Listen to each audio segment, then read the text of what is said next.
guys, welcome back to my channel. It has been a while since I've just sat here and talked with you guys. So just a little bit of a life update. I am wrapping up my second year and my residency is a 3-year program. So starting next week, next week will be my last week as a second year resident, and starting July 1st, your girl will officially be 3rd year resident. As one of the 3rd year residents, I have been selected as being one of the chief residents. I was also chief this year, but it's going to take on a whole new meaning this upcoming year. I'm really looking forward to it. For people who are not in medicine, just a little bit of an explanation of what that means. So when you're the chief resident, you've been selected by the faculty in the program to take more of a leadership role within the program. You're the point of contact and the go-between between the administration and the graduate medical education department, as well as the residents within your program. You're their representative, you're their voice, and you're also their point of contact should they need any help. So obviously it's a huge honor and a big deal, and I take that responsibility very, very seriously. I'm really looking forward to that role. And as part of that, our graduate medical education had a fundamentals of leadership for chief residents and chief fellows leadership day, and it was really exciting. So I took a little bit of videos. I wasn't able to get as much as I wanted, but I thought that, let me explain a little bit. So basically the day started off with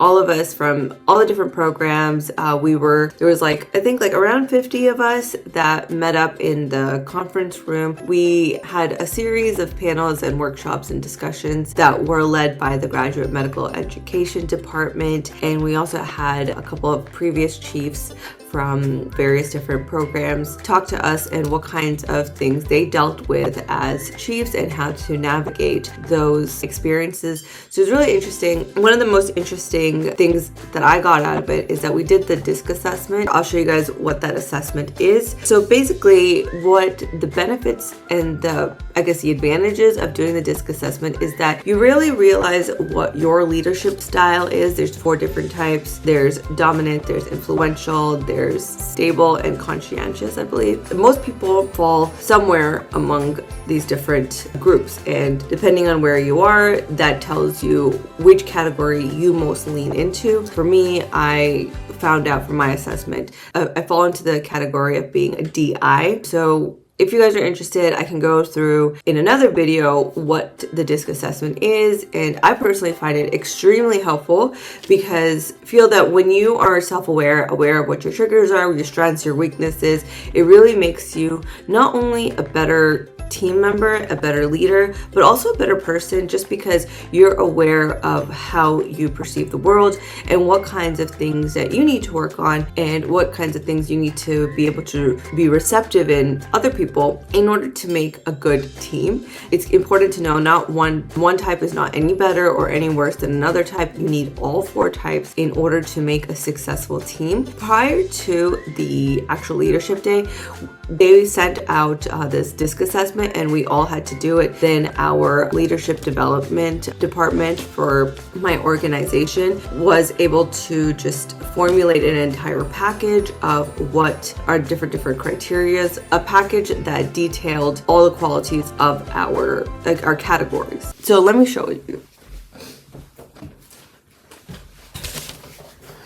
So this is mine. This is my productive conflict profile. So my DISC style is DI, and that was very interesting to me. I think I already knew that, so it wasn't exactly new information, but I think it's really important. And just a really brief overview, we won't get into too much. If you're interested, I'll make a whole other video about it, but this is basically it. You have the different styles and how they react in conflict. What are your productive tendencies? What are destructive tendencies? So it's helpful to be able to know this because as a leader or as any member of a team, you're gonna have a lot of different personality types, and it's very important to be able to effectively communicate and have productive conflict within that group. Otherwise, you're not going to really get anywhere. It was a really great way for us to really get to know ourselves and our tendencies as leaders, how we should communicate that effectively in order to be the best representative and the point of contact. And it's definitely a unique and an important responsibility. So yeah, it was